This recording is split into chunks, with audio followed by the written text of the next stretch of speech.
Hi guys, this is Mersanyo again. Nasamahan ninyo ako na gumawa ng deep technical analysis dito sa YouTube channel ni Rachel. At magkano na nga ba ang estimated na kita ni Rachel for the past months? At the same time, actually hinihintay na nga nila yung yung pag 200k subscriber ni Rachel, pero right now na meron lang siya 197,000, almost 197,000 as of December 2, 2023, at I'm hoping na makuha niya yung 200k within this week. I think within this week kaya dahil nag-average yung kanyang YouTube channel ng 1,000 subscribers every day. Pero mamaya i-discuss natin yan, pero siguro puntahan na natin guys agad yung kanyang YouTube channel. Actually yung kanyang YouTube channel na create pala to ng December 30, 2022, so magwa 1 year na rin, siguro after December 30 1 year na siya. Tapos meron siyang total views for the past from the day na created niya itong video niya, YouTube channel niya. Meron siyang total na 12,360,697. Tapos currently meron siyang 197 subscribers at meron lang siyang upload na 127. Medyo bababa yan guys, pero still malakas yung YouTube channel ni Rachel dahil sa kabila ng 127 uploads lang, talaga namang umani ito ng 12 million. At right now kung titingnan natin dito sa Social Blade, tumaas ng 28.6% yung paglago ng kanyang YouTube ng kanyang subscribers. Umabot to ng 9,000 subscribers for the last 30 days. Yun yung tapos yung estimated na kita niya from monthly, so ito ay estimated lang guys, is 613 to 9,800k dollars. So kung titingnan natin guys, yung pinaka minimum yan from USD to Philippine peso, umaabot siya, yung minimum to guys, minimum lang to 33,929.24. and then yung kanyang yung pinaka maximum from USD to peso, umaabot siya ng kalahating milyon, 542,425.10. so kung titingnan natin guys, siguro nakasama na dun yung super chat. Now, although that's estimated guys, hindi ko sinasabi yung pinaka-exact. Then tignan natin yung video views niya for the last 30 days. Pumalo ito ng 38.2%. So malaki yung tinaas ng views ni Rachel Morales, and then tingnan natin yung pinaka dito tayo sa subscribers. So kung titingnan natin guys, from November 19, 2023 to December 2, 2023, pinakamataas na niyang kinita ay yung November 22, 2023, kung saan naka-earn siya, estimated earnings niya is 1.1 dollars. Isang araw lang yung guys, ibig sabihin baka kasama na dito yung nagpalipad. So mamaya i-check natin yan. So ito yung pinakamataas niyang kinita. And then kung titingnan natin ng daily averages, sa daily averages niya meron siyang 300 plus na nag-subscribe sa kanya daily yun guys, and then kumita siya ng $20 to 327 daily, araw-araw. Ganun yung range nung kinikita niya. And then weekly, yung kinikita sa weekly, ito yung isang linggo. So in one week, nagkaroon siya ng 2.1k subscribers, and then kumikita siya ng $143 to 2.3k.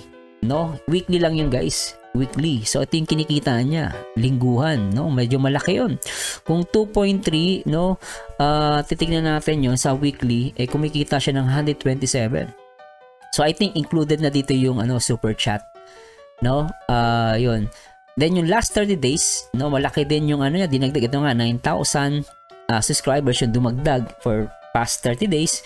Tapos yung total views niya 2.451,853 views. And then nadagdagan siya, monthly, mataas. Then yung kinita niya is nasa 613. Ayun nga, ito na yung kanina na 9.8k. So ibig sabihin in last 30 days kumita siya ng almost kalahating milyon. no? So malaki yung pumasok at maganda yung takbo ng channel ni Rachel dito. Ngayon tingnan naman natin guys yung summary dito sa Playboard, yung kanyang video. Tingnan natin guys, no?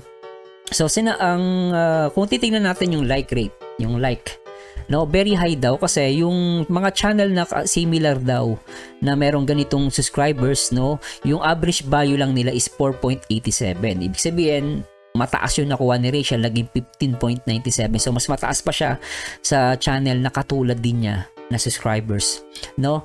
Tapos ito rin sa comment rate, madami din yung nagko-comment, no? Yung sa channel na katulad niya, no, same subscribers, nag-average lang sila ng 0.52 yung nagko-comment. Pero kay Rachel mataas, 1.1% as compared dun sa YouTube channel na same lang din ng subscribers. And then kung titignan natin sa live streaming niya, sa live streaming guys, mataas yung pinaka highest viewers niya sa buong live, no, for yung pinaka average guys, no, yung highest viewers niya is 8,101. So I think ngayon yung today yung nag-live sila ngayon. Ito yung pinakamataas itong araw ng December 2. Tapos yung average viewers, no, hindi bumababa. Ito yung average viewers niya. So almost laging 3,916. Yun yung average na pumapasok sa live niya. So total live stream, no, is 43 times. So ibig sabihin total live stream guys, no, kung titignan natin, total live stream niya is 43 times. So 2 times a week siya mag-live. So kung siguro kung dadagdagan niya pa yung live niya, no, every week, so tataas pa to guys yung possible na highest views niya, no. Pero syempre alam naman natin si Rachel ay busy, no. So tingnan natin yung super chat revenue niya. So today, ngayong araw po, no, kumita siya sa super chat ng 8,940 pesos, no. Ang nagpalipad ay nasa 16 na tao yung nagpalipad. Tapos na kung hatiin natin yon, no, yung kada isang tao nagpapadala sila ng 559 pesos. So 16, no. So okay na okay, maganda. And then for last 7 days revenue niya, umaabot lang ito ng 21,985. So for 7 days 50 na tao yung nagpalipad, so nag-range siya ng 400 pesos. So total revenue niya, no, yung total revenue niya is 227. Ito yung guys yung buong video, yung buong live stream niya from the start na nag-create yung video niya, no. So ito yung pinaka-total. So ang total is 227,011, and then yung total chat is 841, and then yung chat is 270. So dinabay 27 yan guys. So and then titignan natin yung views growth rate niya, tumaas guys. This is a positive, no, pataas siya, uptrend, no. So yung kung titingnan natin from day 3 hanggang day 7, laki yung tinaas niya. So sa day 3 nag-average lang to ng 68,000, pero nung pagdating daw sa day 7 umabot siya ng 74,479 views. So mataas siya guys. This is a positive, no. And then kung titingnan natin yung live stream niya kanina, no, meron tong 8.2 viewers at merong super chat ng 8,940. Ito na yung pinaka-exact guys, no. No, ayun yun. And then kung titignan naman natin guys yung kanyang super chat, no. Kung titingnan natin, so na-discuss natin to, pero magkano kung per week yung kinikita niya, no? Magkano yung kinikita niya per week? So sa per week, ang kinita niya is sabi na natin yung from November 3 to December 2, ito yung computation, November 3 to December 2, pero dito tingin tayo rito November 6 to, no? So kasi 6, I think ito yung may mga live siya. So kung mapapansin natin, walang November 3, pero merong November 6, may November 13, November 20, November 27. Ito yung mga araw na nag-live siya, no? So yung at ito yung nag-super chat. So pinakamataas yung November 27, kumita siya ng 19,435. Palipad lang yung guys, pero pinakamababa is yung nung November 19, November 13, no, November 13 to November 19, sorry guys, no, from November 13 to November 19. So ito yung ano pala yung mga video. So kumita lang siya ng 3,227. Then from November 6 to November 12, kumita siya ng 14,000. 749. Pero pinakamalaki yung November 27 to December 3. So kasama na dito yung December 2. No, yung ngayon, December 2. So kumita siya ng 19,435 na super chat. So malaki-laki to guys. And then kung titingnan natin per month, no, yung kinita niya nung November 23, no? Malaking kinita niya. Almost nasa $800 to, tama ba? 700. So nasa 36,428 total yun guys ng super chat niya. So malaki, pero right now sa December, syempre kakasimula pa lang ng week, no? December 2023, 8,940.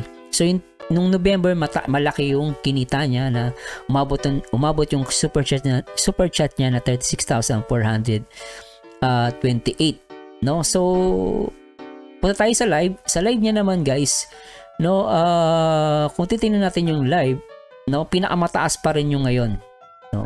Tingnan natin live niya December 2, no, yung pinakamataas to, ayan, no, 8,855. I think ito na yung pinaka-exact yung concurrent viewers, no? So sa mga nagtatanong guys, maganda po yung channel na takbo ni Rachel, maganda takbo ng channel ni Rachel Morales, no? Sa views wala tayong problema. Yung views niya normal lang yung takbo, no? May tataas, bababa, tataas, bababa, tataas, bababa. So, pero pataas pa rin. Kung titingnan natin yung red dot, pataas yung takbo. So, subtotal from, kung titingnan natin ng September 4, tama ba? September 4 hanggang November 23, pataas yung takbo ng video niya. So, lilagyan niya ng line.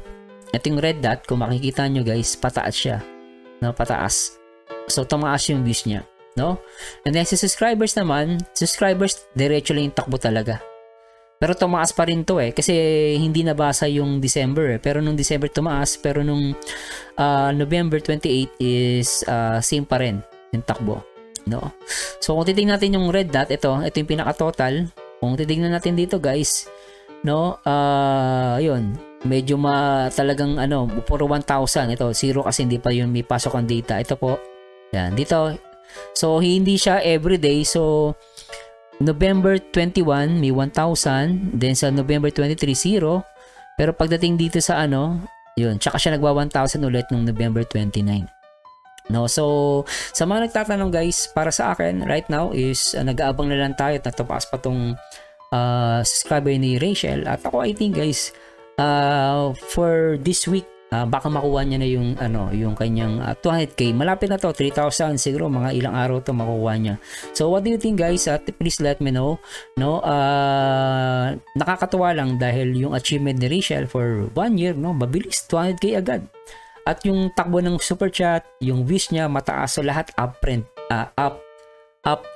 no? Puro pataas siya, hindi siya pababa, no? Hindi siya pabaksak, bumababa man pero tumataas. So this good yun, yung parang sinusoidal, no? Up and down, yun yung mga magandang wave na tatawag namin wave, no? So para sa akin guys, i-push pa natin, no, yung mga talagang gustong yung mga nagpa-follow kay Rachel, yung mga supporters niya. So tuloy-tuloy lang yung pag-comment. So napaka-importante ng comments guys, comments, share, like. So gawin nyo na lahat, everything. And then yung kung nagma-marathon kayo, so okay din na mag-marathon kayo, pero make it sure na nagde-delete kayo ng history, tapos panibagong tab, no? At the same time, yung mahalaga yung pag-skip ng ads. So huwag kayo mag-focus lang din sa views. Kasi yes, mataas ang views, pero may tinatawag silang guys, nakalimutan ko lang yung term, pero pinaka-importante yung pag-skip ng ads, no?